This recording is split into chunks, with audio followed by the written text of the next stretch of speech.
Summary of it ends with us written by Colleen Hoover. Chapter 1. Lily Bloom and Ryle Kincaid continued their conversation on the rooftop, sharing intimate details of their lives. The night air was crisp, and the stars above provided a distant backdrop to the unfolding connection between two strangers seeking solace in each other's company. As Lily sat on her lounge chair and Ryle reclined on the one next to her, the weight of their revelations hung in the air. Ryle's admission about wanting to be intimate with Lily had left her momentarily stunned. The unexpectedness of his words had shifted the tone of their conversation, adding a layer of tension to the rooftop atmosphere. Lily took a moment to collect herself before responding. I didn't expect you to say that.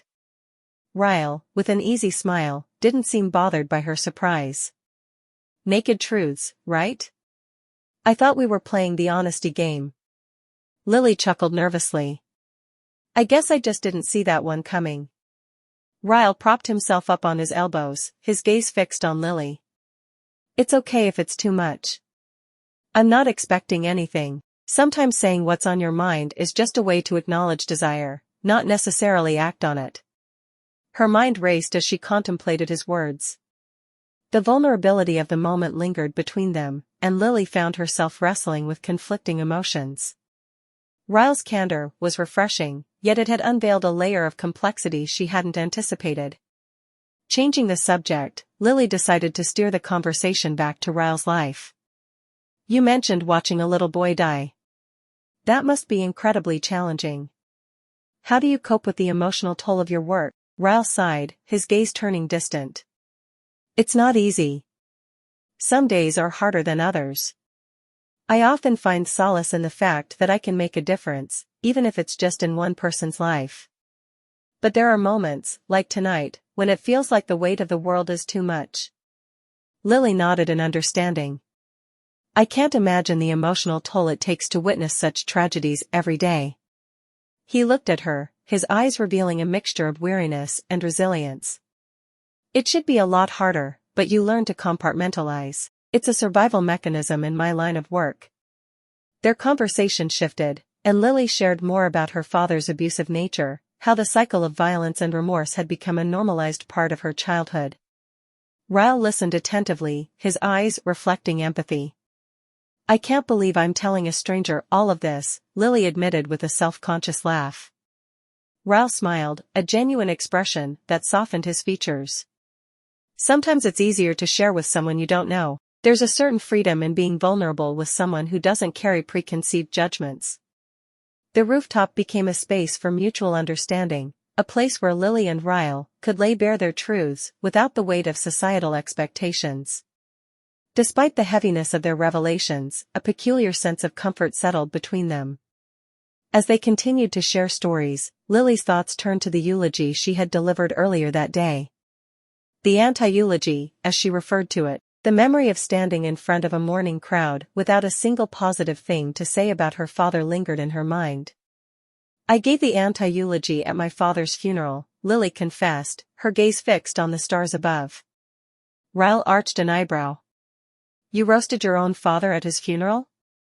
Lily nodded, a wistful smile playing on her lips. I stood up there for 2 solid minutes without saying another word. There wasn't one great thing I could say about that man. So, I just stared silently at the crowd until my mother realized what I was doing and had my uncle remove me from the podium. Ryle burst into laughter, his deep voice echoing against the quiet night. You're kind of my hero. Roasting a dead guy at his own funeral takes a special kind of courage. Lily joined in the laughter, the weight of her grief momentarily lifted by the shared humor. Not my finest moment, but I guess it felt like the only way to be honest.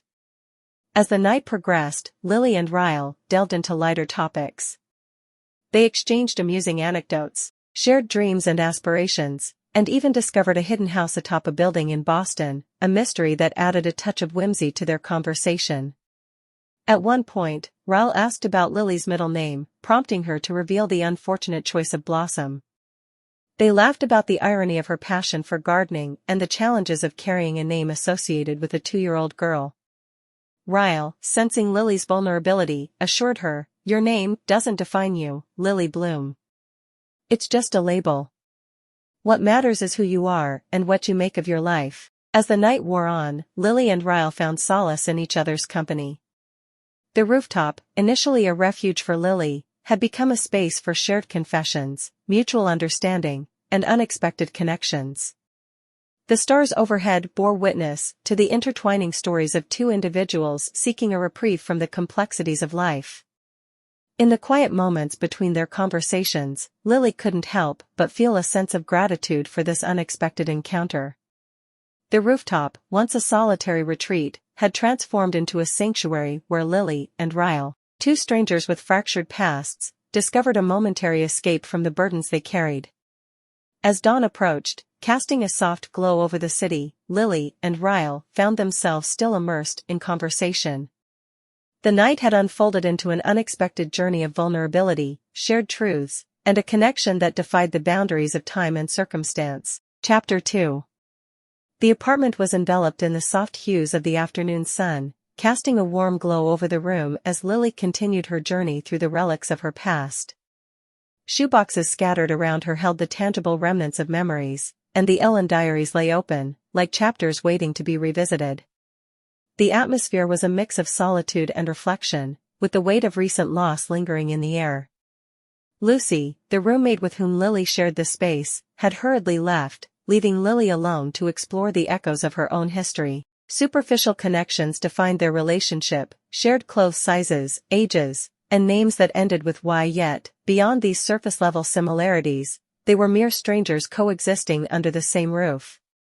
Lily found solace in the moments of Lucy's absence, appreciating the cleanliness and the rarity of her presence.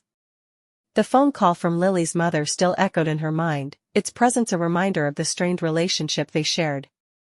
The call had disrupted the quiet sanctuary of memories, bringing a touch of the outside world into Lily's introspective afternoon. Her mother's attempts at reassurance and encouragement had been well-intentioned but had only underscored the emotional distance between them. Lily's sarcasm about the luck of bereavement leave had left a bitter aftertaste, revealing an underlying bitterness in her heart. As Lily immersed herself in the Ellen diaries, her mind settled on a specific entry, a snapshot of her life at 15. The narrative revolved around an abandoned house and a mysterious figure, elements that had piqued her teenage curiosity. With a mix of anticipation and apprehension, she delved into the past. The words on the page transported Lily back to that fateful night. The empty house, dimly lit by candlelight, and the silhouette slipping into the darkness, created an atmosphere of suspense. Her younger self, armed with binoculars, had become a detective in her own neighborhood, captivated by the clandestine activities of a stranger. The story unfolded vividly, each word capturing the excitement of teenage curiosity. The journal chronicled the events leading up to the discovery, maintaining an air of mystery and intrigue.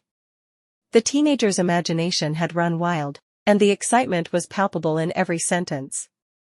It was a window into a time when life was simpler, when the mundane details of the neighborhood held the allure of adventure. The Ellen diaries, originally addressed to the talk show host Lily admired, had served as an outlet for her teenage musings. She had written to Ellen DeGeneres regularly, pouring her thoughts and dreams onto the pages. Lily had convinced herself that Ellen, if she ever read them, would understand her, connect with her, and perhaps even invite her to the show. As Lily flipped through more entries, a pattern emerged. The diaries documented the evolution of her thoughts, emotions, and dreams. The innocent enthusiasm of a young girl had given way to the complexities of adolescence. Friendships, family dynamics, and the search for identity were recurring themes that painted a nuanced portrait of Lily's teenage years.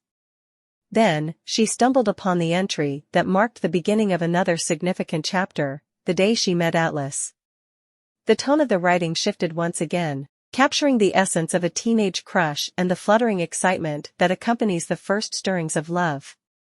Lily found herself transported back to that moment, the memory vivid and alive in the words on the page. The Ellen diaries, which she had sworn never to read again, now became a conduit to the past. They were a testament to the resilience and growth that had carried Lily through the ups and downs of life. The journals chronicled not just the events, but the emotions, providing a lens through which she could examine her journey. Lily's thoughts inevitably drifted towards the recent loss of her father. The diaries, carefully chronicling the passage of time, offered a poignant juxtaposition of then and now. The raw emotions of a teenager grappling with the challenges of growing up seemed both distant and intimately connected to the woman lying on the couch, grappling with the recent loss of her father. Could revisiting the past offer a pathway to forgiveness? The question lingered in Lily's mind as she continued to read through the diaries. The entries became a mirror reflecting the intricate dance of forgiveness, resentment, and understanding. The Ellen diaries were not just a collection of stories, they were a chronicle of a soul's journey through the tapestry of life. With the diaries spread around her, Lily lay back on the couch, immersed in a silent conversation with her younger self. The room echoed with the quiet introspection of a woman seeking solace and understanding in the remnants of her past. The diaries became a bridge, connecting the fragments of her life, weaving a narrative that transcended time and space. As the sunlight waned, casting a warm glow over the room, Lily found herself at the crossroads of reflection and acceptance. The Ellen diaries, once tucked away in shoeboxes, now lay open, inviting her to confront the echoes of her past. In that quiet sanctuary, surrounded by the echoes of her own words, Lily discovered the power of forgiveness, not just for others, but, more importantly, for herself. As she continued reading, the diaries took her on a journey through the highs and lows of her relationships. The entries revealed the vulnerabilities of her teenage self, the struggles with identity, and the desire for acceptance. Through the lens of her younger self, Lily gained a fresh perspective on the complexities of human connections. The Ellen diaries became a catalyst for self-reflection. Each entry was a stepping stone, leading Lily deeper into the recesses of her own psyche. The narrative spoke not only of external events, but also of the internal battles, the conflicts, and the growth that had shaped her into the person she was today. As she moved from one diary to the next, Lily found herself grappling with the question of forgiveness. Could revisiting the past, understanding the motivations behind actions, and empathizing with her younger self pave the way for forgiveness? The diaries, now a roadmap of her emotional landscape, held the answers she sought. The entry chronicling the day she met Atlas became a focal point. The excitement and uncertainty of teenage love were palpable in her words. Lily retraced the steps of that transformative moment, dissecting the emotions that had fueled her journey with Atlas. The diaries were not just pages filled with ink, they were a vessel carrying the essence of her experiences. The narrative weaved through the challenges of adolescence, the joys of friendship, and the complexities of family dynamics. Lily's relationship with her father, now tinged with the recent loss, took center stage in the unfolding story.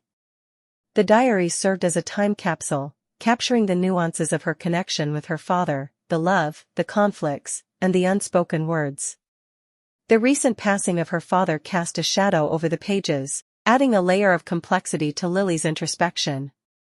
The Ellen diaries, originally a source of innocent musings, now became a canvas for processing grief, understanding loss, and navigating the intricate tapestry of human emotions. Lily's musings on forgiveness extended beyond the pages of her diaries. The room, with its shoeboxes and scattered memories, became a sacred space for confronting the ghosts of her past. Forgiveness, she realized, was a multifaceted journey, forgiving others, forgiving her younger self, and, most crucially,